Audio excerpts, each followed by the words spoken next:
আপনাদের সামনে তেলাওয়াত করেছি, এই আয়াতের মাঝে আল্লাহ রাব্বুল আলামিন মুসলিম উম্মাহকে শ্রেষ্ঠ একটা জাতি হিসেবে উল্লেখ করেছেন। কোরআন কারীমের ভাষায় মালিক আল্লাহ রাব্বুল আলামিন উল্লেখ করেছেন, কুনতুম খায়রা উম্মাহ, তোমরা পৃথিবীর বুকে সবচেয়ে শ্রেষ্ঠ একটা জাতি।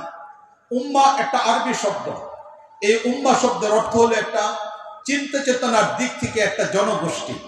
যে কোনো চিন্তা চেতনার উপরে একটা জনগোষ্ঠী গড়ে ওঠে, সেই চিন্তা চেতনার মানুষদেরকে আরবিতে উম্মাহ হিসেবে উল্লেখ করা হয়। এই হিসেবে কোরআন কারীমে বিভিন্ন জায়গা বিভিন্ন চিন্তা চেতনার জনগোষ্ঠীকে উম্মাহ হিসেবে উল্লেখ করা হয়েছে। কোরআনের যে আয়াতটুকু আমি আপনাদের সামনে তেলাওয়াত করেছি, এই আয়াতের মাঝে মালিক আল্লাহ রাব্বুল আলামিন মুসলিম উম্মাহকে চিন্তা চেতনার দিক থেকে এক হওয়ার কারণে খায়রে উম্মাহ হিসেবে উল্লেখ করেছেন। মুসলিম উম্মার মূল চেতনা কি? মুসলিম উম্মার মূল চেতনা হলো নবী করিম সাল্লাল্লাহু আলাইহি ওয়াসাল্লাম নবুয়তের 23 বছরে যে ফিকিরের মাধ্যমে মুসলিম উম্মাহকে তৈরি করেছিলেন, সেটাই হলো মুসলিম উম্মার চিন্তা চেতনা। ঠিক না বলেন? এটা নবী করিম সাল্লাল্লাহু আলাইহি ওয়াসাল্লাম মুসলিম উম্মাহকে তৈরি করেছিলেন। বিষয়টাকে যদি আরো বিস্তারিতভাবে আলোচনা করতে চাই, তাহলে বলতে হবে কোরআন কারীম যেখানে মালিক আল্লাহ রাব্বুল আলামিন 114টা সূরা নাযিল করেছেন, সেই 114টা সূরার মধ্য থেকে যখন নবী করিম সাল্লাল্লাহু আলাইহি ওয়াসাল্লাম মক্কাতুল মুকাররমায় ছিলেন, তখন মালিক আল্লাহ রাব্বুল আলামিন নবী করিম সাল্লাল্লাহু আলাইহি ওয়াসাল্লামের উপরে কোরআন কারীমের 114টা সূরার মধ্য থেকে 86টা সূরাকে নাযিল করেছিলেন। তাহলে মক্কাতুল মুকাররমায় সর্বমোট আল্লাহ রাব্বুল আলামিন 86টা সূরাকে নাযিল করলেন।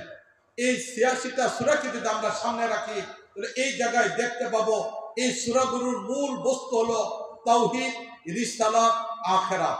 এই তিনটা হলো মূল একটা বস্তু। এই সূরাগুলোর মধ্যে আল্লাহ রাব্বুল আলামিন ব্যাপকভাবে তাওহীদের আলোচনা করেছেন। এই সূরাগুলোর মধ্যে মালিক আল্লাহ রাব্বুল আলামিন রাসূল করিম সাল্লাল্লাহু আলাইহি ওয়াসাল্লামের রিসালাতের আলোচনা করেছেন। এই সূরাগুলোর মধ্যে আল্লাহ রাব্বুল আলামিন রাসূল করিম সাল্লাল্লাহু আলাইহি ওয়াসাল্লামের রিসালাতের আলোচনা, তাওহীদের আলোচনার পাশাপাশি আখিরাতের আলোচনা করেছেন। তাই মুসলিম উম্মাহ বলতে সেই জাতিকে বোঝানো হয় যে জাতি তাওহীদের বিশ্বাসে বিশ্বাসী হবে, যে জাতি রিসালাতের বিশ্বাসে বিশ্বাসী হবে, যে জাতি আখিরাতের ভয়ে প্রকম্পিত হবে, এমন একটা চিন্তা চেতনার অধিকারী সেই জাতিকে মুসলিম উম্মাহ হিসেবে উল্লেখ করা হয়। নবী করিম সাল্লাল্লাহু আলাইহি ওয়াসাল্লাম এই উম্মাহটাকে তিলে তিলে নবুয়তের 23 বছরে তৈরি করেছিলেন। নবী করিম সাল্লাল্লাহু আলাইহি ওয়াসাল্লাম মক্কাতুল মুকাররমায় সেই 13 বছরের ইতিহাসের দিকে যদি আমরা তাকাই, এই মুসলিম উম্মাহকে তৈরি করার জন্য নবী করিম সাল্লাল্লাহু আলাইহি ওয়াসাল্লাম কি পরিমাণ শ্রম এবং মেধা সেখানে খরচ করেছেন, কি পরিমাণ নবী করিম সাল্লাল্লাহু আলাইহি ওয়াসাল্লামের দরদকে সামনে রেখে উম্মাহকে তৈরি করার জন্য নবী করিম সাল্লাল্লাহু আলাইহি ওয়াসাল্লাম চেষ্টা করেছেন। এই উম্মাহ যেন তাওহীদের বিশ্বাসে বিশ্বাসী হয়ে যায়, এই উম্মাহ যেন রিসালাতের বিশ্বাসে বিশ্বাসী হয়ে যায়, এই উম্মাহ যেন আখিরাতের ভয়ে প্রকম্পিত এক সোনার মানুষে পরিণত হতে পারে। এই জন্য নবী করিম সাল্লাল্লাহু আলাইহি ওয়াসাল্লাম কখনো মক্কার যুলহুলাইফার বাজারে যাতায়াত করেছেন, কখনো নবী করিম সাল্লাল্লাহু আলাইহি ওয়াসাল্লাম তায়েফের ময়দানে গিয়েছেন, কখনো নবী করিম সাল্লাল্লাহু আলাইহি ওয়াসাল্লাম উক্কাদের মেলায় গিয়েছেন। মক্কাতুল মুকাররমায় এমন কোনো জনপদ নেই, মক্কাতুল মুকাররমায় এমন কোনো অলি নেই, এমন কোনো গতি নেই, এমন কোনো অলিগলি নেই যেখানে নবী করিম সাল্লাল্লাহু আলাইহি ওয়াসাল্লাম সেখানে গিয়ে উম্মাহকে তৈরি করার জন্য শ্রম না দিয়েছেন। এত পরিমাণ শ্রম দিয়ে নবী করিম সাল্লাল্লাহু আলাইহি ওয়াসাল্লাম একটা উম্মাহকে তৈরি করার চেষ্টা করেছেন, যে উম্মাহ আগামী পৃথিবীর জন্য শ্রেষ্ঠ একটা উম্মাহ হবে। এই উম্মার উপরে নির্ভর করবে কিয়ামত পর্যন্ত ইসলাম। এই উম্মার চিন্তা চেতনার উপর নির্ভর করবে আগামী পৃথিবীর মানুষের টিকে থাকা। এই উম্মার চিন্তা চেতনার উপর নির্ভর করবে আগামী পৃথিবীর হক এবং হক্কানিয়ত। এই উম্মার চিন্তা চেতনার উপর নির্ভর করবে সত্য এবং বাতিলের দ্বন্দ্ব। এই জন্য নবী করিম সাল্লাল্লাহু আলাইহি ওয়াসাল্লাম নবুয়তের 23 বছরের মক্কাতুল মুকাররমায় এই উম্মাহকে তৈরি করার জন্য দিনের পর দিন, রাতের পর রাত নবী করিম সাল্লাল্লাহু আলাইহি ওয়াসাল্লাম মেহনত করেছেন। নবুয়তের এই 13টা বছর মক্কায় মেহনত করেছেন। এই উম্মাহকে তৈরি করলেন। তৈরি করার পিছনে বিক্ষিপ্ত উম্মাহ ছিল। এই উম্মাহগুলো কোনো একটা পরিবারের একজন সদস্য, এই উম্মাহর কোনো একটা পরিবারের একটা পুরুষ সদস্য, নারী সহ কেউ ইসলাম গ্রহণ করে নাই। এই উম্মা তৈরি করতে গিয়ে নবী করিম ইসলামের মক্কায় বাবা হয়তো উম্মার একজন সদস্য, পুরা পরিবার অমুসলিম, হয়তো কোনো একটা ছেলে উম্মার সদস্য, বাকিরা অমুসলিম। এই উম্মার একটা নারী হয়তো ইসলামের উপরে চলে আসছে, বাকি পরিবারটা ইসলামের বিপরীত। এমন একটা অবস্থায় নবী করিম সাল্লাল্লাহু আলাইহি ওয়াসাল্লাম বিক্ষিপ্ত পরিবারের বিচ্ছিন্ন জনপথের মানুষগুলোকে একটা একটা করে তৈরি করে নবুয়তের 23 বছরের প্রথম 13 বছর এই উম্মাকে তৈরি করার চেষ্টা করলেন। এবার নবী করিম সাল্লাল্লাহু আলাইহি ওয়াসাল্লাম 13 বছর পূর্ণ করে সব মিলে 350 থেকে 400 মানুষকে তৈরি করে এবার মালিকের নির্দেশে নবী করিম সাল্লাল্লাহু আলাইহি ওয়াসাল্লাম তিনি মক্কা থেকে মদিনা যাওয়ার সিদ্ধান্ত নিচ্ছেন।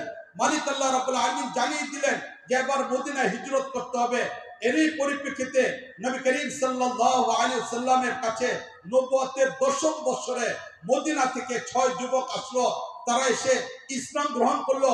নবী করিম সাল্লাল্লাহু আলাইহি ওয়াসাল্লাম তাদেরকে ইসলাম গ্রহণের পরে এরা এবার নবীর কাছে আবেদন করলো, হে আল্লাহ নবী, আমরা তো উম্মাহ সদস্য হয়ে গেলাম, কিন্তু আল্লাহ নবী এই মক্কাতুল মুকাররমা আমাদের থাকার উপযুক্ত নয়, আমরা সেখানে থাকতে পারবো না। এই মানুষগুলো এখানের বসবাসকারী মানুষদেরকে নিরাপত্তার সাথে থাকতে দিচ্ছে না, আল্লাহ নবী আমরাও থাকতে পারবো না। এবার নবী করিম সাল্লাল্লাহু আলাইহি ওয়াসাল্লাম এই 6 ব্যক্তির সাথে উম্মার এক গুরুত্বপূর্ণ সদস্য হযরত মুসআব বিন উমাইর রাদিয়াল্লাহু আনহুকে পাঠিয়ে দিলেন। এই 6 জনের সাথে 7ম জন মিলিত হয়ে হযরত মুসআব বিন উমাইর রাদিয়াল্লাহু আনহু সহ উম্মাহ এবার মক্কা থেকে রওনা দিলেন মদিনার পথে। কিছুদিন পরে হযরত বেলাল রাদিয়াল্লাহু আনহু গেলেন, কিছুদিন পরে হযরত আম্মার রাদিয়াল্লাহু আনহু গেলেন, কিছুদিন পরে হযরত মিকদাদ রাদিয়াল্লাহু আনহু গেলেন, কিছুদিন পরে হযরত উমর ফারুক রাদিয়াল্লাহু আনহু গেলেন। এবার উম্মার গুরুত্বপূর্ণ কিছু মানুষ মক্কা থেকে মদিনায় গেলেন। কখনো এই কাফেলা 6 জন, কখনো 12 জন, কখনো 72 জন তারা নবীর কাছে আসতেছেন, ইমানের দাওয়াত গ্রহণ করে তারা নবীকে মদিনায় যাওয়ার কথা বললেন। এবার নবী করিম সাল্লাল্লাহু আলাইহি ওয়াসাল্লাম আরো 3 বছর পরে সর্বমোট মক্কাতুল মুকাররমায় 13 বছর কাটানোর পরে এবার নবী করিম সাল্লাল্লাহু আলাইহি ওয়াসাল্লাম তিনি মদিনার দিকে উদ্দেশ্যে রওনা দিলেন। মদিনা যাওয়ার পরে আবার নবী করিম সাল্লাল্লাহু আলাইহি ওয়াসাল্লাম মদিনায় গিয়ে দেখলেন সেখানে এই বিচ্ছিন্ন উম্মাহগুলো এমন একটা ক্ষেত্র তৈরি করেছে যেখানে একটা গণজোয়ার তৈরি হয়ে গেছে, ইসলামের পক্ষে একটা গণজোয়ার তৈরি হয়েছে। দীর্ঘদিন যাবৎ বসবাসকারী সেই মদিনার ইহুদিরা তারা এবার পরাজিত হয়ে যাচ্ছে, মুসলিম গণজোয়ারের সামনে তারা টিকতে পারতেছে না। মদিনায় বসবাসকারী দীর্ঘদিনের খ্রিস্টানরা তারা মুসলিম গণজোয়ারের সামনে তারা এরকম ভাবে পরাজিত হয়ে যাচ্ছে। এমন এক জটিল পরিস্থিতি মুসলমানরা তৈরি করে ফেললো, এমন এক গণজোয়ার মুসলমানরা মদিনা মুনাওয়ারায় তৈরি করলো। এই গণজোয়ার তৈরির পরিপ্রেক্ষিতে এবার নবী করিম সাল্লাল্লাহু আলাইহি ওয়াসাল্লাম তিনি মক্কা থেকে হিজরত করে মদিনায় গেলেন। মদিনা যাওয়ার পথে কুবাতে 14 দিন অবস্থান করে এবার নবী করিম সাল্লাল্লাহু আলাইহি ওয়াসাল্লাম মদিনায় ঢুকলেন। মদিনায় ঢোকার পরে এই সাহাবায়ে কেরাম হযরত মিকদাদ রাদিয়াল্লাহু তাআলা আনহু, হযরত আম্মার রাদিয়াল্লাহু তাআলা আনহু, হযরত সুহাইব বিন রুমি রাদিয়াল্লাহু তাআলা আনহু, হযরত মুসআব বিন উমাইর রাদিয়াল্লাহু তাআলা আনহু, হযরত বিলাল হাবশী রাদিয়াল্লাহু তাআলা আনহু, হযরত উম্মে মাকতুম রাদিয়াল্লাহু তাআলা আনহু, হযরত উমর ফারুক রাদিয়াল্লাহু তাআলা আনহু এই সাহাবায়ে কেরাম গণজোয়ার তৈরি করলেন। এই গণজোয়ারের ভিত্তিতে নবী করিম সাল্লাল্লাহু আলাইহি ওয়াসাল্লাম মদিনা মুনাওয়ারা গিয়ে ইহুদিদেরকে খ্রিস্টানদেরকে বাধ্য করে এবার নবী করিম সাল্লাল্লাহু আলাইহি ওয়াসাল্লাম তাদেরকে নিয়ে নবী করিম সাল্লাল্লাহু আলাইহি ওয়াসাল্লাম চুক্তি করে সেখানে মদিনা সনদ লিখে ইসলামী রাষ্ট্রের ঘোষণা করলেন। নবী করিম সাল্লাল্লাহু আলাইহি ওয়াসাল্লাম ইসলামী রাষ্ট্র এটা ভিন্ন কোনো পদ্ধতির মাধ্যমে অর্জিত হয় নাই। নবী করিম সাল্লাল্লাহু আলাইহি ওয়াসাল্লাম ইসলামী রাষ্ট্র তৈরি হয়েছিল গণজোয়ারের মাধ্যমে। এজন্য ইসলামী রাষ্ট্রের রূপরেখা তৈরির একটা পদ্ধতি হলো গণজোয়ার। পৃথিবীর বুকে বিভিন্ন সময় গণজোয়ার তৈরি হয় এবং এই গণজোয়ারের মাধ্যমে ইসলামী খেলাফত তৈরি হয় অথবা ভিন্ন কোনো রাষ্ট্র তৈরি হয়। পৃথিবীর ইতিহাসে লম্বা একটা ইতিহাস এখানে রয়েছে, কোন কোন জায়গায় গণ বিপ্লব হয়েছে সেগুলোর কারণে রাষ্ট্র তৈরি হয়েছে। এই আলোচনার দিকে আমি যাচ্ছি না, আমার আলোচনা শুধু এতটুকুই প্রথম পর্যায়ে যে নবী করিম সাল্লাল্লাহু আলাইহি ওয়াসাল্লাম মদিনাতে যে ইসলামী রাষ্ট্র তৈরি করেছিলেন, এই ইসলামী রাষ্ট্র নবী করিম সাল্লাল্লাহু আলাইহি ওয়াসাল্লাম তৈরি করেছিলেন গণজোয়ারের মাধ্যমে। এই বিষয়টা আমাদের ভালো করে বুঝে নিতে হবে। ইসলামী রাষ্ট্র প্রতিষ্ঠার একটা প্রক্রিয়া হলো গণজোয়ার। এই গণজোয়ারের মাধ্যমে ইসলামী রাষ্ট্র তৈরি হয়। মুআজ্জাজ হাজিরিন, 2024 আমরা দেখেছিলাম ছাত্রদের মাধ্যমে একটা গণজোয়ার তৈরি হয়েছিল। এই গণজোয়ারের মাধ্যমে একটা সরকার পরিবর্তন হয়েছে, ঠিক না বলেন? এটা দীর্ঘদিন পর্যন্ত যাদের বিপক্ষে কথা বলা যায় নাই, দীর্ঘদিন পর্যন্ত যারা মাহফিলের কথা বলাটাকে বন্ধ করে দিয়েছিল, মসজিদের ইমামের খতিবের সে আলোচনাকে বন্ধ করে দিয়েছিল, মাহফিলের বক্তাদের আলোচনাকে বন্ধ করে দিয়েছিল, যাদের কারণে মসজিদ মাদ্রাসা নিরাপদ ছিল না, বাংলাদেশের ৭১ থেকে নিয়ে শুরু করে ২০২৪-এর আগ পর্যন্ত এত বেশি পরিমাণ উলামায়ে কেরামের জেলখানায় যেতে হয় নাই, এত বেশি পরিমাণ উলামায়ে কেরামের নির্যাতনের শিকার হতে হয় নাই বিগত সরকারের সময় যে পরিমাণ হয়েছিল, যে সরকার কল্পনাও করতে পারে নাই কোনদিন তাদের ক্ষমতা শেষ হয়ে যাবে, যারা গর্ব করে বলতো মৃত্যু পর্যন্ত তাদের ক্ষমতা টিকে থাকবে। কিন্তু ছাত্ররা, উলামায়ে কেরাম, তাওহীদি জনতা এক গণ জোয়ারের মাধ্যমে রান্না করা ভাতটাও খেয়ে যেতে পারে নাই, ঠিক না? দিল্লি থেকে আসা মাল আবার দিল্লিতে ফেরত চলে গেছে, সেই ভারতের মাল ভারতেই চলে গেছে। এটা সামান্য পরিমাণ তারা অপেক্ষা করতে পারে নাই, বিলম্ব করতে পারে নাই, রান্না খাবারটাও খেয়ে যেতে পারে নাই। গণ জোয়ার বিপ্লবের বড় একটা মাধ্যম। তাহলে রাসূল করিম সাল্লাল্লাহু আলাইহি ওয়াসাল্লাম মক্কা থেকে মদিনা যাওয়ার পরে এই গণ জোয়ার তৈরি করেছিলেন। এই গণ জোয়ারের মাধ্যমে নবী করিম সাল্লাল্লাহু আলাইহি ওয়াসাল্লাম সেখানে ইসলামী রাষ্ট্র ব্যবস্থা তৈরি করলেন। এই রাষ্ট্র ব্যবস্থা তৈরি হওয়ার পরে এবার বিক্ষিপ্ত পরিবারের মানুষগুলো একের পর এক ইসলামী রাষ্ট্রে আসা আরম্ভ করলো। ওই তো রুম থেকে সোহাইব রুমি রাদিয়াল্লাহু তাআলা চলে আসলেন, সালমান ফারসি রাদিয়াল্লাহু তাআলা তিনি সেই ইরাক থেকে চলে আসলেন। একের পর এক বিক্ষিপ্ত পরিবারের মানুষগুলো তারা ইসলামী রাষ্ট্রতে আসা আরম্ভ করলো।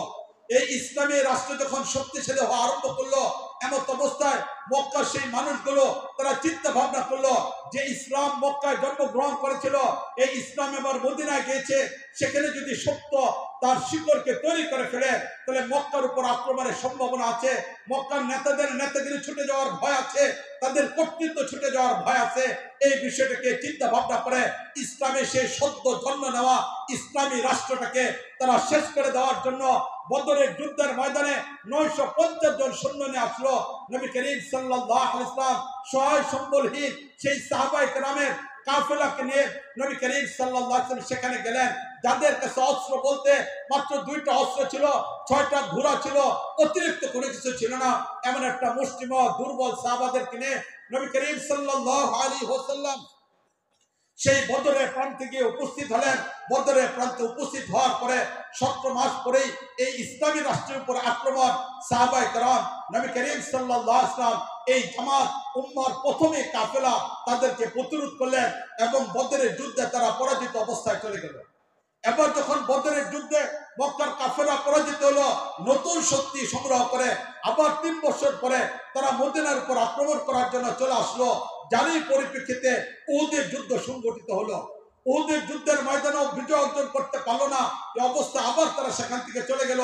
যাওয়ার পরে হিজরতের ৫ বছর পরে এবার ৩০,০০০ সৈন্য বাহিনী নিয়ে তারা মদিনা মুনাওয়ারা আক্রমণের জন্য চলে আসলো। যার পরিপ্রেক্ষিতে সেই খন্দকের যুদ্ধ সংগঠিত হয়। একের পর এক এতদিন পর্যন্ত মুসলিম উম্মাহ প্রতিরোধ করে যাওয়ার চেষ্টা করেছে। ইসলামী সদ্য জন্ম নেওয়া সেই ছোট্ট ৬ বছরের রাষ্ট্র, ৫ বছরের রাষ্ট্র তারা আক্রমণের জন্য যায় নাই, প্রতিরোধ করার চেষ্টা করছে, আক্রমণের জন্য যায় নাই।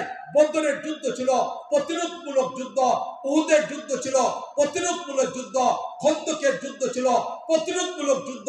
শুধুমাত্র প্রতিরোধ করে গেল। এই প্রতিরোধ করতে করতে ৫টা বছর চলে গেল। সদ্য জন্ম ইসলামী রাষ্ট্র কোনোভাবে তারা মেনে নিতে পারলো না। ওই যুগের ইহুদিরা মেনে নিতে পারলো না, ওই যুগের খ্রিস্টানরা মেনে নিতে পারলো না। যার পরিপ্রেক্ষিতে তখন ইহুদিরা বিদ্রোহ ঘোষণা করলো। বনি নজিরের বিপক্ষে যুদ্ধ এই কারণেই সংগঠিত হয়েছিল, বনি কাইনুকার বিপক্ষে যুদ্ধ এই কারণেই সংগঠিত হয়েছিল। ইসলামী ছোট্ট রাষ্ট্রটাকে তারা মেনে নিতে পারতেছিল না। যার পরিপ্রেক্ষিতে একের পর এক তাদের বিদ্রোহ চলতেছিল। দীর্ঘ ৫ বছর পরে খন্দকের যুদ্ধের পরে এবার সাহাবায়ে কেরামের সিদ্ধান্ত হলো শুধু প্রতিরোধ নয়, এবার আক্রমণে যাওয়া দরকার। মুআজ্জাজ হাজরিন, শাইখুল মাহমুদ হাসান দেওবন্দি রাহিমাহুল্লাহ, যিনি দারুল উলুম দেওবন্দের প্রথম ছাত্র ছিলেন, যিনি দারুল উলুম দেওবন্দের প্রথম ছাত্র ছিলেন, যার উপর ভিত্তি করে ভারতের আজাদী আন্দোলনের নতুন রূপরেখা তৈরি হয়েছিল, সেই শাইখুল মাহমুদ হাসান দেওবন্দি রাহিমাহুল্লাহ ঐতিহাসিক একটা উক্তি রয়েছে, কোন জাতি শুধুমাত্র প্রতিরোধমূলক ব্যবস্থার দ্বারা টিকে থাকতে পারে না যতক্ষণ পর্যন্ত আক্রমণাত্মক পদক্ষেপ গ্রহণ না করে। এটি হলো জাতির বিজয়ের মূল সিঁড়ি। জাতির বিজয়ের মূল মাধ্যম হলো আক্রমণাত্মক মনোভাব থাকা। শুধুমাত্র প্রতিরোধমূলক ব্যবস্থার দ্বারা কোন জাতি টিকে থাকতে পারে না। আজকে আমাদের বাংলাদেশের দিকে যদি তাকায়, আমরা শুধুমাত্র প্রতিরোধের আন্দোলন করে যাই, ঠিক কিনা বলেন? এটা যার কারণে 71 থেকে নিয়ে 24 পর্যন্ত, প্রায় 25 পর্যন্ত, বলতে গেলে 54 বছর হয়ে গেল, আমরা আজও পর্যন্ত ইসলাম প্রতিষ্ঠা করতে পারি নাই। এর মূল বস্তু হলো আমাদের কর্মসূচি হয় প্রতিরোধমূলক। অন্যের কাছ থেকে আঘাত আসে, আমরা শুধু প্রতিরোধ করার চেষ্টা করি। ইসলামের উপর আঘাত আসে, সে আঘাতকে প্রতিরোধ করার চেষ্টা করি। কখনো কাদিয়ানি, কখনো নাস্তিকবাদ, কখনো বিভিন্ন ফেরকা মাথা চারা দিয়ে ওঠে, আর আমরা হাদিসের দশ থেকে বের হয়ে যাই, সেখানে গিয়ে প্রতিরোধ করার চেষ্টা করি। ইমাম সাহেবরা মসজিদ থেকে বের হয়ে যান, খানকা থেকে পীররা বের হন, রাজপথে আন্দোলন করেন, প্রতিরোধের ব্যবস্থা করা হয়। এর কারণে আজও পর্যন্ত আমাদের বাংলাদেশে ইসলামটাকে আমরা প্রতিষ্ঠা করতে পারি নাই। তাই শেখুল হিন্দের সেই উক্তি আমাদের জীবনে বাস্তবায়ন করতে হবে। শুধু প্রতিরোধের দ্বারা কোন একটা জাতি টিকে থাকতে পারে না যখন আক্রমণাত্মক পদক্ষেপ গ্রহণ না করা হয়। নবী করিম সাল্লাল্লাহু আলাইহি ওয়াসাল্লাম বদরের যুদ্ধ প্রতিরোধ করলেন, উহুদের যুদ্ধ প্রতিরোধ করলেন, খন্দকের যুদ্ধ প্রতিরোধ করলেন। মুসলমানদের সংখ্যা খন্দকের যুদ্ধের মধ্যে মাত্র 5000। কিন্তু মুআজ্জাদ হাজরিন, এরপরে নবী করিম সাল্লাল্লাহু আলাইহি ওয়াসাল্লাম প্রতিরোধমূলক অবস্থা থেকে বের হলেন। এবার নবী করিম সাল্লাল্লাহু আলাইহি ওয়াসাল্লাম আক্রমণের জন্য যাওয়া আরম্ভ করলেন। নবী করিম সাল্লাল্লাহু আলাইহি ওয়াসাল্লাম 7ম বছর বাইরে গেলেন, খায়বর আক্রমণের জন্য গেলেন। 8ম বছর নবী করিম সাল্লাল্লাহু আলাইহি ওয়াসাল্লাম 10,000 সাহাবায়ে কেরামকে নিয়ে নবী করিম সাল্লাল্লাহু আলাইহি ওয়াসাল্লাম মক্কা বিজয়ের জন্য গেলেন। মুআজ্জাদ হাজরিন, এই মক্কা বিজয় হয়েছিল জিহাদের মাধ্যমে, মদিনা বিজয় হয়েছিল গণ বিপ্লবের মাধ্যমে। ইসলামী হুকুমত কিভাবে প্রতিষ্ঠা হবে, ইসলামী রাষ্ট্র কিভাবে প্রতিষ্ঠা হবে, এই হাদিস থেকে, নবী করিম সাল্লাল্লাহু আলাইহি ওয়াসাল্লামের জীবনে থেকে, লাকাদ কানা লাকুম ফি রাসূলিল্লাহি উসওয়াতুন হাসানাহ, নবী করিম সাল্লাল্লাহু আলাইহি ওয়াসাল্লামের জীবনের মাঝে মালিক আল্লাহ রাব্বুল আলামিন মুসলিম উম্মার আদর্শকে রেখে দিয়েছেন। আমরা এখানে দেখতে পেলাম নবী করিম সাল্লাল্লাহু আলাইহি ওয়াসাল্লাম মদিনায় বিজয় অর্জন করেছিলেন গণ বিপ্লবের মাধ্যমে। নবী করিম সাল্লাল্লাহু আলাইহি ওয়াসাল্লাম মক্কা বিজয় করেছেন জিহাদের মাধ্যমে।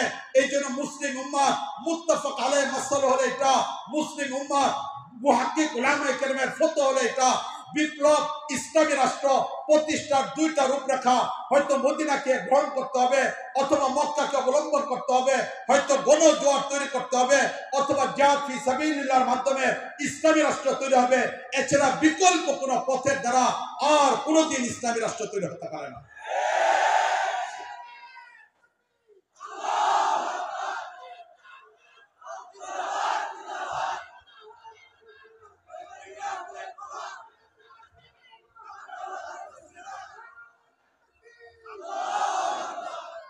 মুআজ্জাদ হাজরিনের এই কথাই বলতেছিলাম, আমাদেরকে আজকে মনে রাখতে হবে ইসলামী রাষ্ট্র প্রতিষ্ঠার দুইটাই মাধ্যম, হয়তো গণজোয়ার অথবা জিহাদ ফি সাবিলিল্লাহ।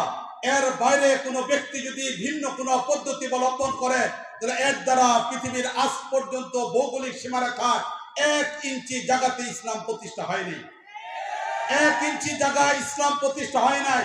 কিয়ামত পর্যন্ত চ্যালেঞ্জ রয়ে গেল, সঠিক ইসলাম যদি কেউ বাস্তবায়ন করতে চায়, খেলাফত আলা মিনহাজুন নবুওয়া পৃথিবীতে তৈরি করতে চায়, রাসূল করিম সাল্লাল্লাহু আলাইহি আদর্শকে যদি বাস্তবায়ন করতে চায়, সাহাবায়ে কেরামের আদর্শ যদি বাস্তবায়ন করতে চায়, তাহলে নবী করিম সাল্লাল্লাহু আলাইহি ওয়াসাল্লামের আদর্শকে বাদ দিয়ে ভিন্ন কোন পদ্ধতির মাধ্যমে হয়তো কেউ লন্ডনের ইসলাম বাস্তবায়ন করতে পারবে, হয়তো কেউ আমেরিকার ইসলামকে বাস্তবায়ন করতে পারবে, কেউ হয়তো পাকিস্তানের সেই পেশোয়ার ইসলামকে বাস্তবায়ন করতে পারবে। মদিনার ইসলাম বাস্তবায়নের সুযোগ নাই। মদিনার ইসলাম বাস্তবায়ন করতে হলে নবীর জীবন থেকে আদর্শ গ্রহণ করতে হবে। এর বাইরে ভিন্ন কোনো প্রক্রিয়ার মাধ্যমে অবলম্বন করা যাবে না। নবী করিম সাল্লাল্লাহু আলাইহি ওয়াসাল্লাম এই দুইটা প্রক্রিয়ার মাধ্যমে ইসলামী খেলাফত ব্যবস্থা তৈরি করেছিলেন।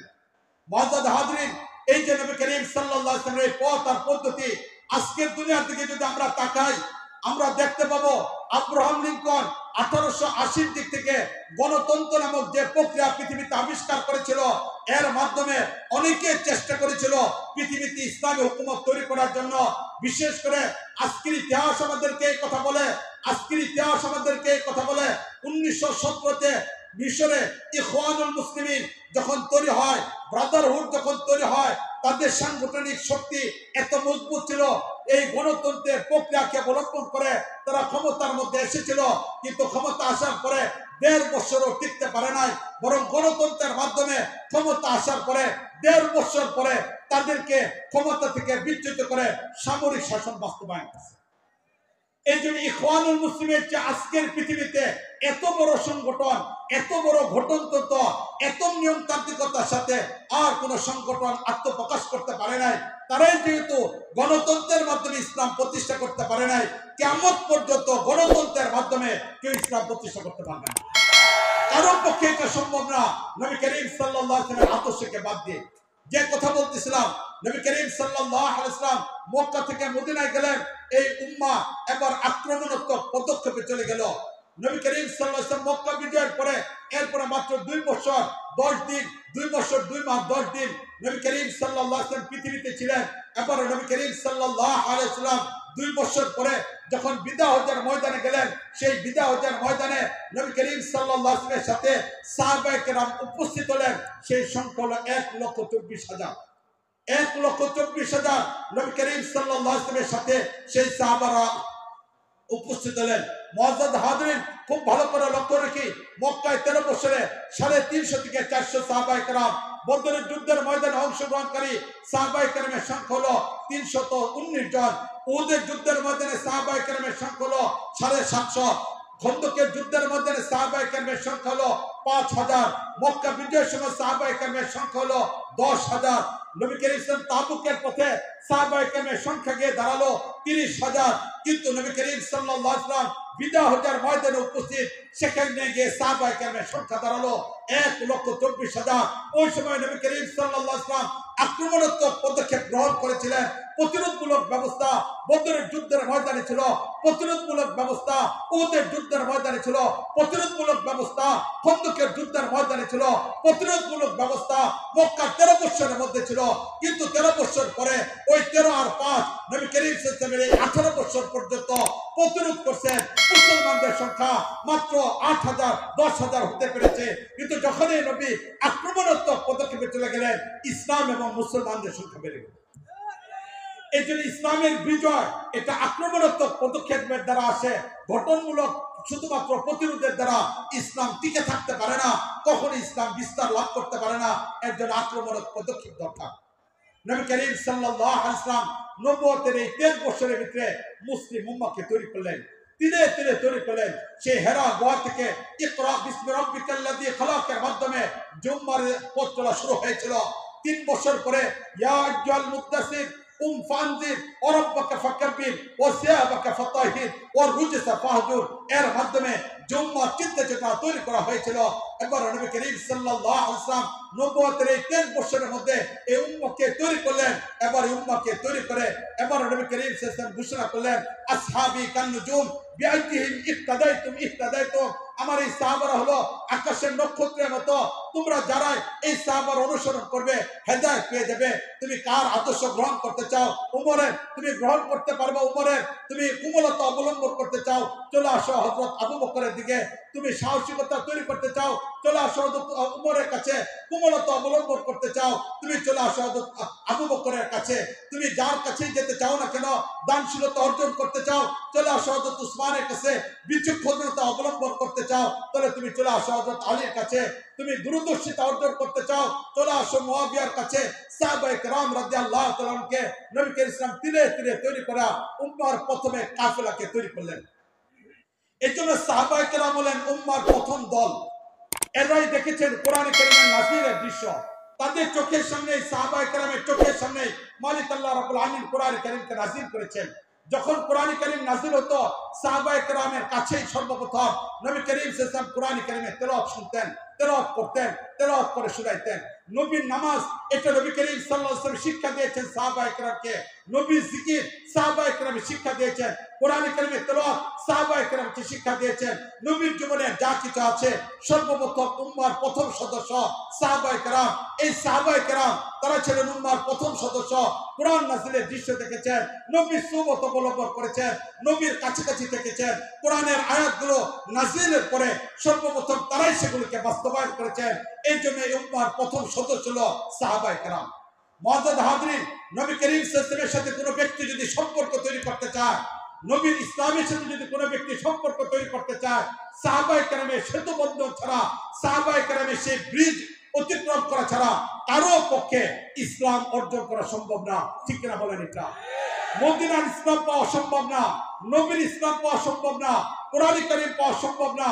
কারণ সাহাবায়ে কেরামই ছিলেন কোরআন কারীমের প্রথম আয়াত অবতরণের দৃশ্য অবলোকনকারী। সাহাবায়ে কেরাম ছিলেন কোরআন কারীম নাযিলের পরে সর্বপ্রথম সে আয়াতের উপর আমলকারী। সাহাবায়ে কেরাম ছিলেন নবী করিম সাল্লাল্লাহু আলাইহি ওয়াসাল্লামের কাছাকাছি সেই মানুষ যারা নবীকে কাছ থেকে দেখেছেন, কোরআনের বিধানগুলোকে দেখেছেন। এই জন্য যুগে যুগে যুগে যুগে নবী করিম সাল্লাল্লাহু আলাইহি ওয়াসাল্লামের সেই ইসলামকে ক্ষতিগ্রস্ত করার জন্য, কোরআনকে বিতর্কিত তৈরি করার জন্য, নবীর আদর্শকে বিকৃত করার জন্য যুগে যুগে কিছু ইহুদি খ্রিস্টানদের এজেন্ডা তৈরি হয়েছে যারা সাহাবায়ে কেরামের সমালোচনা করে। ঠিক না বলেন? আজকে আমরা দেখতে পাই আমাদের বাংলাদেশে কিছু রাজনৈতিক দল আছে, হয়তো সাংগঠনিক দিক থেকে শক্তিশালী হতে পারে, কিন্তু সাহাবায়ে কেরামকে তারা মেয়ার হক মনে করে না, সাহাবায়ে কেরামকে সত্যের মাপকাঠি মনে করে না, সাহাবায়ে কেরামকে হক হক্কানিয়তের প্রতীক মনে করে না। সাহাবায়ে কেরামের সমালোচনা করে যারা সাহাবায়ে কেরামের সমালোচনা করে তারা পৃথিবীতে ইসলাম নামক শব্দকে ব্যবহার করে, মুখে দাঁড়িয়ে রেখে ইসলাম শব্দ জপে জপে যা কিছু করুক না কেন, সাহাবায়ে কেরামের সমালোচনা করে নবীর ইসলাম কোনদিন বাস্তবায়ন করতে পারে না। মদিনার ইসলাম কখনো বাস্তবায়ন করা সম্ভব না। নবীর কাছে যে মালিক আল্লাহ রাব্বুল আলামিন কোরআন কারীম নাযিল করেছেন সে কোরআন বাস্তবায়ন করতে পারবে না। নবী যে দ্বীন নিয়ে এসেছিল সেই দ্বীন তারা বাস্তবায়ন করতে পারবে না। যাদের আজমত হবে না সাহাবায়ে কেরামের উপরে, যাদের আজমত হবে না নবীর উপরে, সাহাবায়ে কেরামের উপরে, তারা কখনো সত্য দ্বীনের উপর থাকতে পারে না। এই জন্য মুআজ্জাজ হাজরিন, আমাদের কাছে ইসলামী রাষ্ট্রের স্লোগান দিয়ে রাষ্ট্রীয় ক্ষমতা যা আমাদের লক্ষ্য নয়।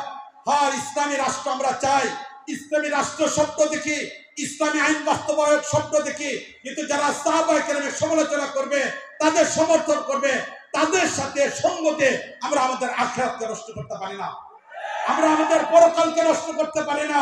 এই জন্য সতর্ক থাকতে হবে, খুব সতর্ক থাকতে হবে।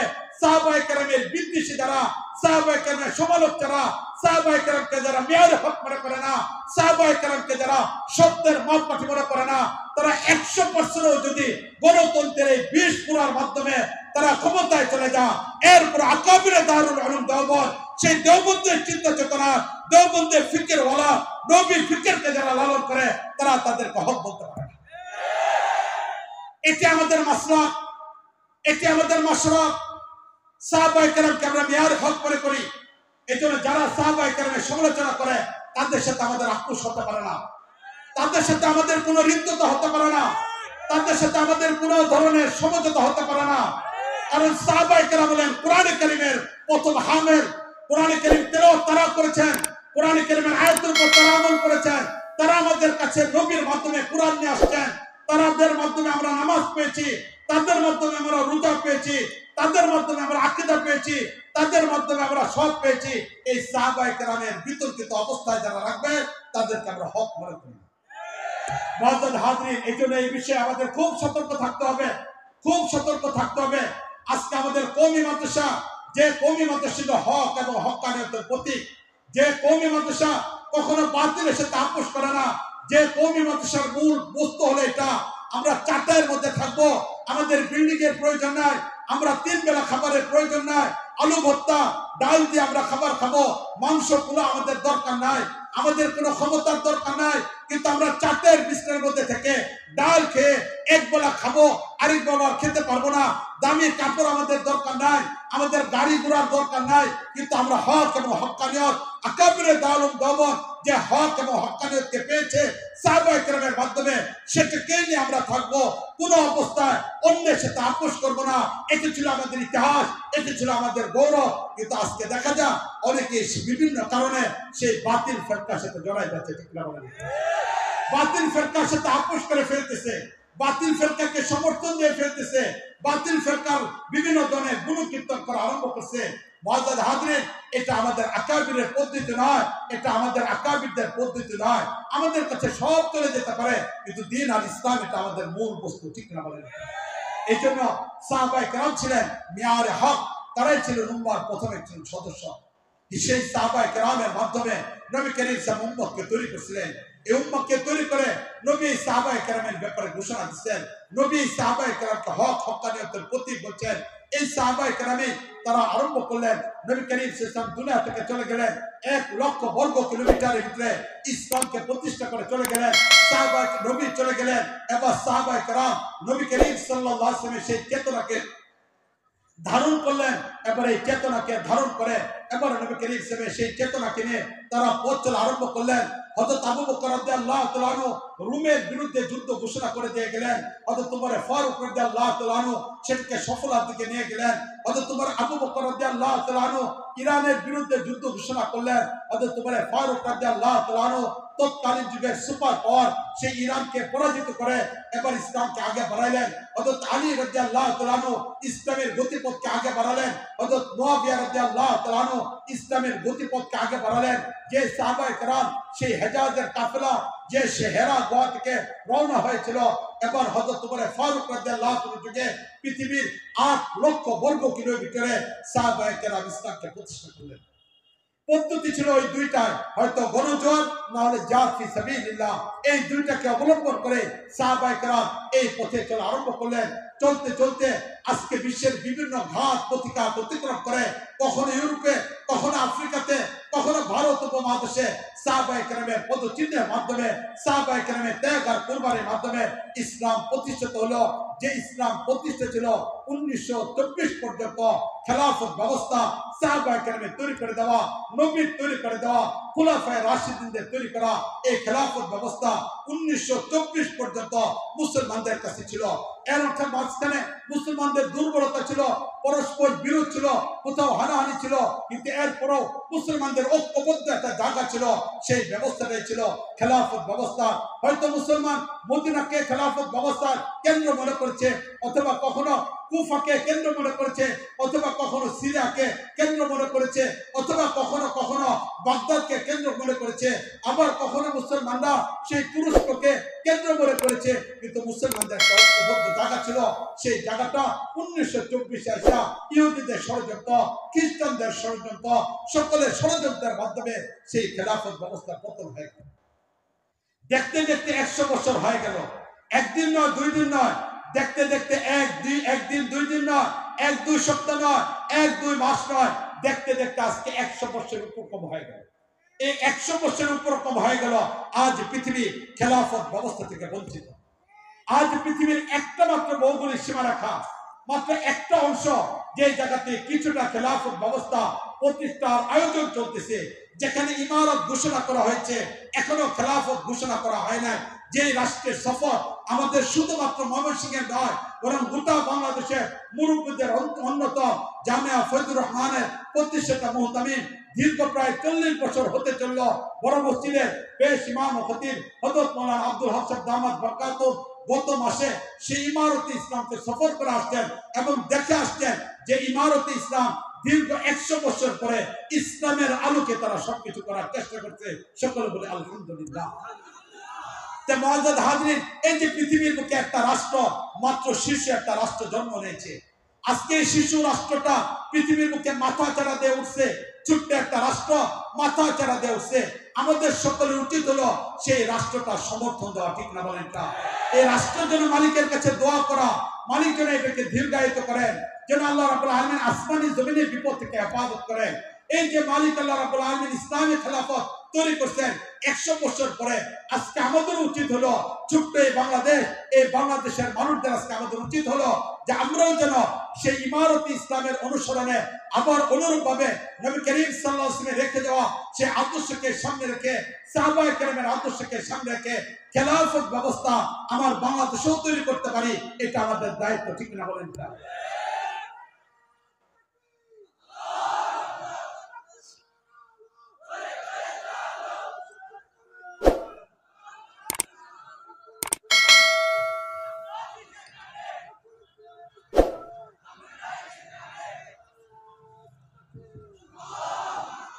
মুআজ্জাজ হাজিরিন যে কথাটা বলতেছিলাম, রাসূল করিম সাল্লাল্লাহু আলাইহি ওয়াসাল্লাম সেই খেলাফত ব্যবস্থাকে প্রতিষ্ঠা করে এটা আমাদের মিশন হতে হবে।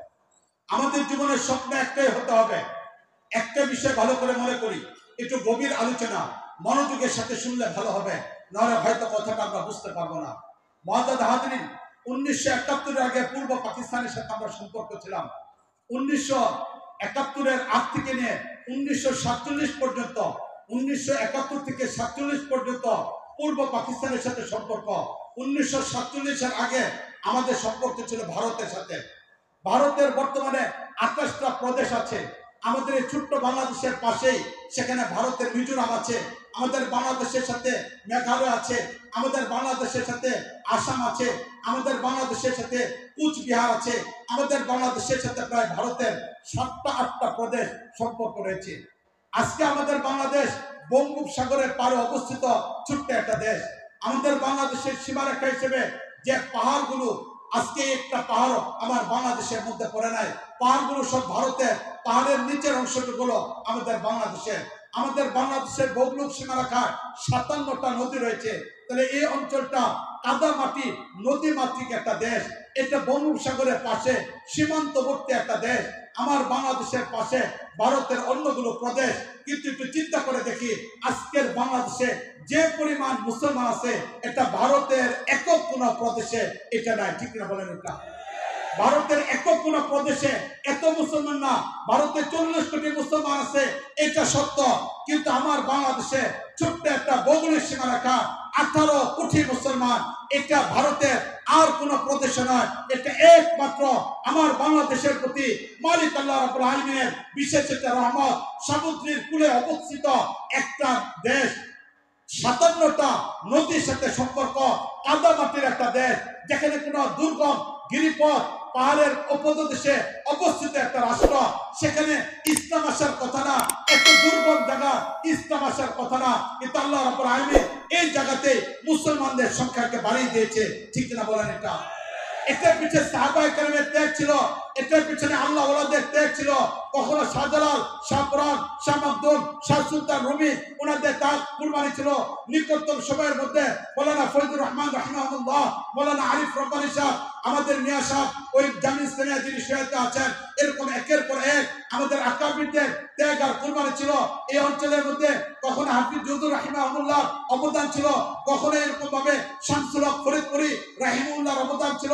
এই জীবন্ত আকাবিরদের এক ত্যাগ আর কুরবানির ফসল হলো এই ছোট্ট একটা বাংলাদেশ, যেটা ভারতের 3 দিকে ভারতের দ্বারা আক্রান্ত, একদিক থেকে মিয়ানমারের দিকে আক্রান্ত, এমন একটা দেশের মধ্যেও আল্লাহ মুসলমানকে রেখেছেন, ঠিক না বলেন?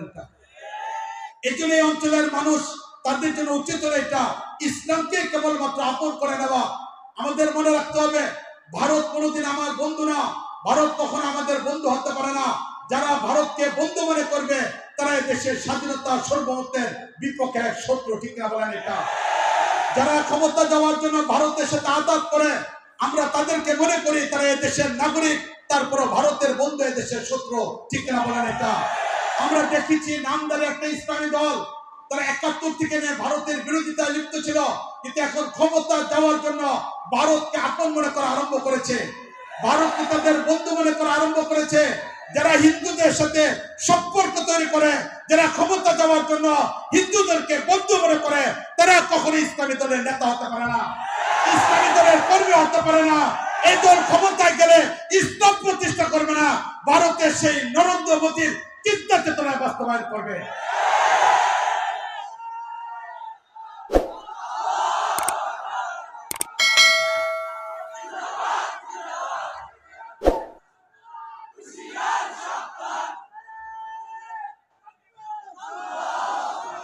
এই জন্য মুআজ্জাজ হাজিরিন, খুব ভালো করে মনে রাখতে হবে, কাদের সাথে যাচ্ছি, কাদের সাথে আপোষ করতেছি, কাদের সাথে উঠা বসা।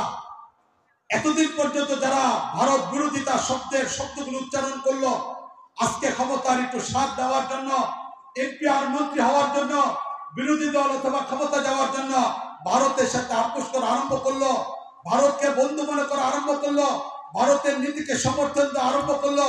তাদের মনে রাখতে হবে এই কথা, তাদের ভালো করে আমাদেরও চিনে রাখতে হবে, তারা এদেশে ইসলাম প্রতিষ্ঠা করবে না, এদেশে কোনোদিন ইসলাম প্রতিষ্ঠা করবে না। তারা ভারতকে খুশি করার জন্য ইসলামের জামাটাকে ব্যবহার করে ভারতের তুষামুদে সেই হিন্দু রামরাজ্য তৈরি করবে, সেই রামরাজ্য তৈরি করার পরিকল্পনা নিবে। এই জন্য মুআজ্জাজ হাজরিন, ভারত আমাদের সবচেয়ে বড় শত্রু, এটা আমাদের মনে রাখতে হবে। এই কারণে আমার দেশে ভারত যেখানে 3 দিকে আমাদেরকে ঘিরে রেখেছে, উগ্রবাদী একটা দল স্কন আজ গোটা বাংলাদেশকে অস্থির করে ফেলতেছে, যাদের মাধ্যমে আমাদের নারীরা নিরাপত্তা পাচ্ছে না, মসজিদের ইমাম নিরাপত্তা পাচ্ছে না। যে স্কন উগ্রবাদী এক হিন্দু সংগঠন, আজ তারা মাথা ছেড়ে দিয়ে উঠতেছে। এইটা যদি এই দেশের 90% মুসলমানের দেশে হয়, তাহলে চিন্তা করে দেখি, যারা ক্ষমতা ভারতকে খুশি করার জন্য তুষামতি করা আরম্ভ করলো, সেই ভারতের প্রভাব যদি চলে আসে, তাহলে কাশ্মীর যেমন মুসলমানরা নিরাপদ থাকে না, গুজরাটে যেমন মুসলমানরা নিরাপদে থাকে না, আসামে যেমন মুসলমানরা নিরাপদ থাকে না।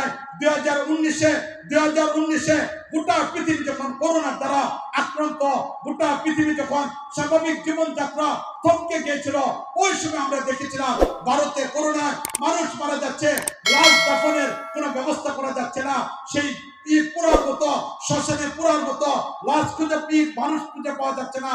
এমন টাইমেও ভারতে সেই হিন্দুরা উগ্রবাদীরা সেই কনের সদররা 2019-এ দিল্লিতে মুসলমানদের উপর আক্রমণ করছে, তারা দিল্লিতে মুসলমানদের উপর আক্রমণ করেছে।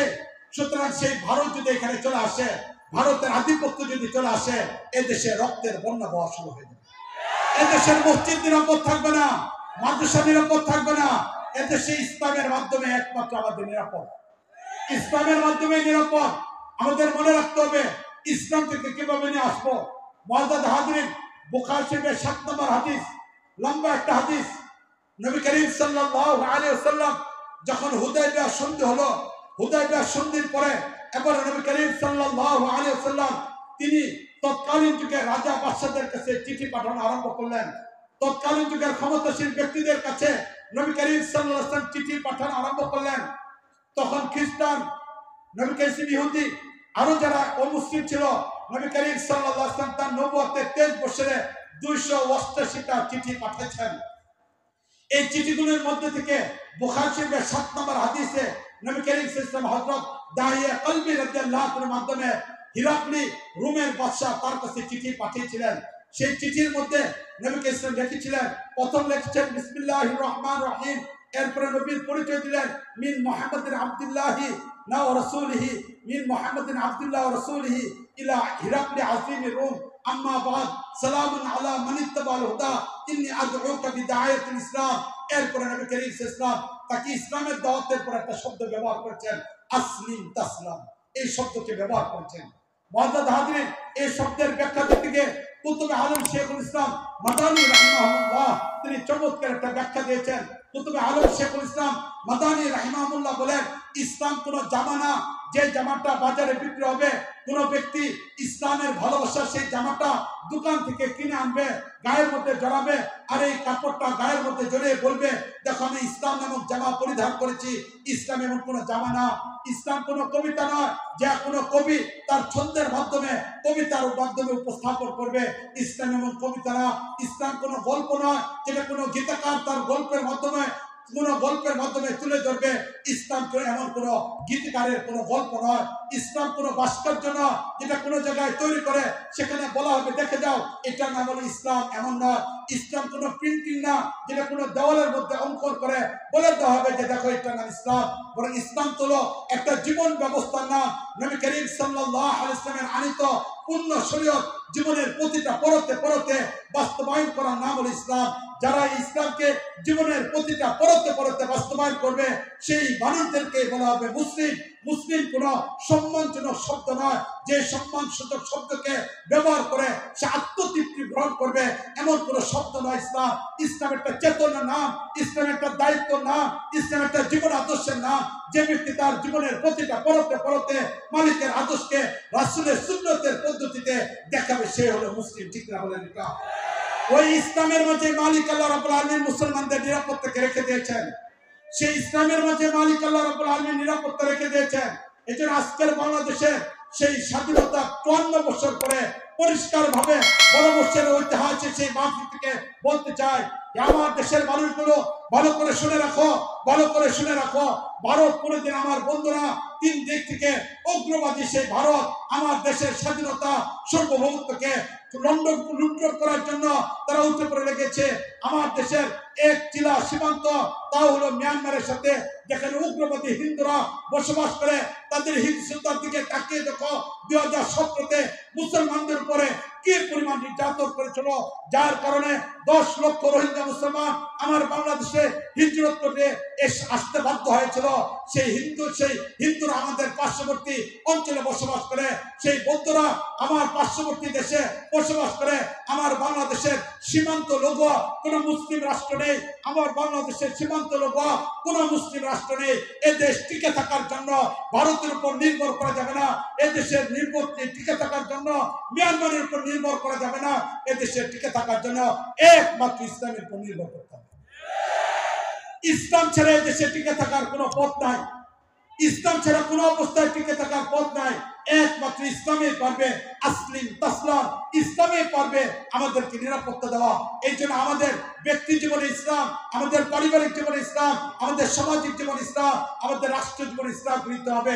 সর্বোপরি মুসলিম জাতির নতুন করে আমাদের একটা স্লোগান আনতে হবে, যে স্লোগানটা আমাদের প্রতিটা মুমিনের কথায় কথায় ফুটে উঠবে, যে স্লোগানটা আমাদের মুমিনের প্রতিটা দেওয়ালের মধ্যে অঙ্কন করা হবে, যে স্লোগানটা আমাদের প্রতিটা মুমিনের খাতার পৃষ্ঠার মধ্যে লেখা হবে।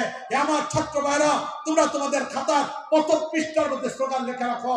আমার ওলামায়ে কেরাম মসজিদের মেম্বার থেকে সেই স্লোগানটাকে সর্বোচ্চ পর্যায়ে উঁচু করার চেষ্টা করো। আমার দেওয়াল লাইটিং করা আমার ভাইরা, তোমরা দেওয়ালের প্রতিটি জায়গায় এই স্লোগানটাকে লেখা রাখো, হয়তো খেলাফত না হলে শাহাদাত, হয়তো খেলাফত না হলে শাহাদাত, হয়তো খেলাফত না হলে শাহাদাত।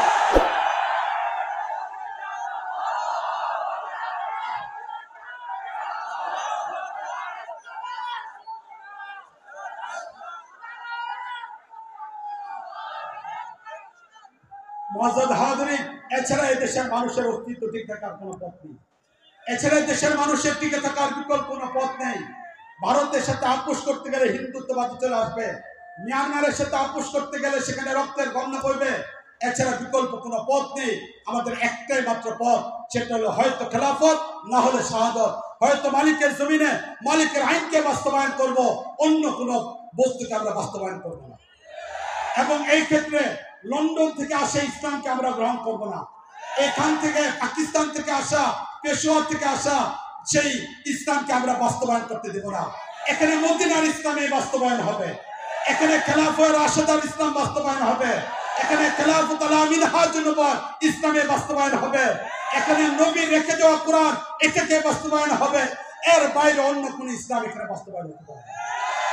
এতে আমাদের মিশন হইতে হবে, এতে আমাদের স্লোগান হইতে হবে, এতে আমাদের আদর্শ হইতে হবে, এটাকে ব্যাপকভাবে ছড়াই দিতে হবে। আর কোনো ভয় না। জেল আমাদের ওলামায়ে কেরাম খেটেছে, আমাদের উপর নির্যাতন হয়েছে, এখন আর জেলের ভয় দেখায় লাভ নাই। জেল আমাদের ওলামায়ে কেরাম করেছেন, রক্ত 53 বছরে অনেক দেওয়া হয়েছে, এখন আর রক্ত না, এবার আমাদের ইসলামী হুকুমত, এবার আমাদের ইসলামী হুকুমত, এবার আমাদের টার্গেট ইসলামী হুকুমত। এই জন্য মুআজ্জাজ হাজিরিন, আমাদের ইসলাম এটাকে মজবুতির সাথে গ্রহণ করতে হবে, দ্বীনের উপর আমাদের উঠে আসতে হবে, শরীয়তকে আমাদের মানতে হবে। ব্যক্তিগত ইসলামটাকে এখন সামাজিক জীবন ইসলাম আনতে হবে, পরিবারের মধ্যে ইসলাম আনতে হবে, রাষ্ট্রে তখন ইসলাম প্রতিষ্ঠা হবে। আমাদের মনে রাখতে হবে, বাতি থেকে বাতি জ্বলে, যে বাতি নিজে চলতে পারে না সে বাতি অন্যকে জ্বলাইতে পারে। মুআজ্জাজ হাজিরিন, আযান হচ্ছে, সবাই নীরব থাকবে, আযান উত্তর দিয়ে দিন।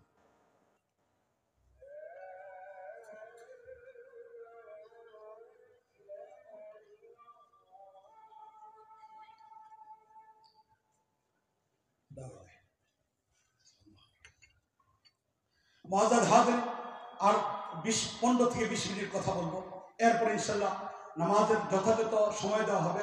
আমরা একটু উঠা বসা করে পরিবেশকে নষ্ট না করি। আমি আমার আলোচনাকে শেষের দিকে নিয়ে যাচ্ছি। তো মুআজ্জাজ হাজিরিন, যে কথাটা বলতেছিলাম, যে বাতি থেকে বাতি জ্বলে, যে বাতি নিজে জ্বলতে পারে না সে বাতি আরেকটা বাতিকে জ্বলাইতে পারে না। এই জন্য ইসলামী হুকুমত যদি আমরা চাই, যদি আমাদের সত্যিকার স্লোগান এটাই হয়, যে ছাত্রদেরকে আমি বললাম তোমাদের কাগজের পৃষ্ঠার প্রথম খাতা এটাই লিখবা, হয়তো খেলাফত, না হলে শাহাদাত। ওয়ালগুলোতে যেন লাইটিং এটা হয়। আমার দেশের এই স্লোগান দেখতে দেখতে সেই দিল্লির বাবুদের অন্তর যেন জ্বলে যাওয়া আরম্ভ করে। ওর এজেন্টদের অন্তরের মধ্যে যেন আগুন লেগে যায়, নাস্তিকবাদীদের হৃদয়ের মধ্যে যেন আগুন লেগে যায়।